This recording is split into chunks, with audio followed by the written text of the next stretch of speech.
मोहन की बहन की शादी में इकट्ठा हुए उसके दोस्त और रिश्तेदारों में बस यही चर्चा थी कि मोहन अपने माँ बाप का इकलौता था, तो फिर ये बहन कहाँ से आ गई और उस पर उसकी इतनी धूमधाम से शादी हो रही है। लोगों की चर्चा देखकर दुल्हन बनी मोहन की बहन नेहा कुछ बोलने जा ही रही थी कि मोहन ने माइक से बोलते हुए सबका ध्यान खींचा।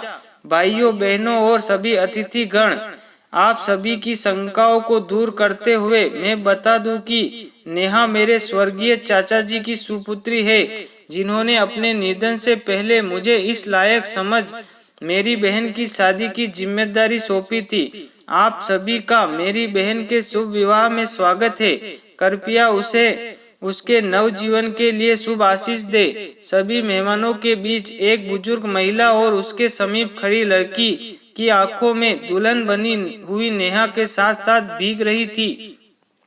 असल में 4 साल पहले मोहन एक ट्रेन से दिल्ली आ रहा था। उसके सामने वाली बर्थ पर एक युवा अटपटे कपड़ों से डरी सहमी लड़की बैठी थी, जिससे उसका बदन पूरी तरह झलक रहा था। मोहन ने उसे देखा मगर शर्म से आंखें झुका ली। तभी टीटी आया, जिसने उस लड़की से टिकट मांगा, मगर उसे फटे हाल लड़की पर टिकट नहीं था। सो दोनों हाथ जोड़कर रो रही थी। टीटी गुस्से में उसे अपशब्द बोलने लगा तो मोहन से बर्दाश्त नहीं हुआ। तुरंत 500 रुपए निकाल कर उसका टिकट बनवा दिया। टीटी के जाने के बाद मोहन बोला, बहन क्या बात है, अगर कुछ बताना चाहो तो। लड़की सहमी सी थी, कुछ नहीं बोली। फिर मोहन का ध्यान उसके फटे हुए कपड़ों पर गया। उसने तुरंत अपनी एक कमीज देखकर बोला, प्लीज इसे पहन लो बहन, लोग गंदी निगाहों से देखते हैं। लड़की ने कमीज लेकर पहन ली। कुछ देर बाद खाना और पानी देकर मोहन ने फिर पूछा, बहन अगर कुछ परेशानी हो तो बोलो। लड़की बोली, आप पहले इंसान मिले जिसने मुझे बहन कहा। असल में अपने माँ बाप और छोटी बहन के संग रहती थी। एक लड़के के झूठे प्यार में आकर घर से भाग निकली। वो लड़का मुझे एक दोस्त के घर ले गया, जहाँ मैंने दोनों की बातें सुनी। वो मुझे सिर्फ नोचना चाहते थे। मैं जैसे तैसे वहाँ से भाग निकली। वापिस जाने से पहले एक सहेली से फोन पर बात हुई तो पता चला पापा ने लोगों के तानों से तंग आकर खुदकुशी कर ली। माँ और बहन के पास वापस जाकर उनकी मुसीबतें नहीं बनना चाहती थी। सो शहर को चल पड़ी, मगर जो भी मिला बस उसे मेरा शरीर चाहिए था। भूख से बिलखती, काम मांगती फिर रही थी। जो 2 लड़के मिले, काम दिलवाने के नाम पर अकेले में ले जाकर बदतमीजी करने लगे। यहाँ तक उन्होंने कपड़े तक फाड़ दिए। बचने के लिए भागी और खड़ी ट्रेन में आकर छुप गई, कहकर रोने लगी।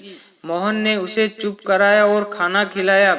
गाड़ी जब दिल्ली पहुंच गई तो मोहन ने उस लड़की को बोला, अब कहाँ जाओगी? लड़की चुप थी। मोहन बोला, यहाँ से तुम्हारे लिए 2 रास्ते जाएंगे, 2 घरों को। पहला किसी महिला आश्रम तक और दूसरा तुम्हारे इस भाई का घर। अगर चलना हो तो चलो। लड़की साथ आ गई। घर पहुँचे पति को एक युवा लड़की के संग देखकर पत्नी सुविधा चौंक गई। इससे पहले वो कुछ गलत अनुमान लगाए, मोहन बोला, सुधा ये मेरी छोटी बहन है, और फिर सारा वाक्य सुना दिया।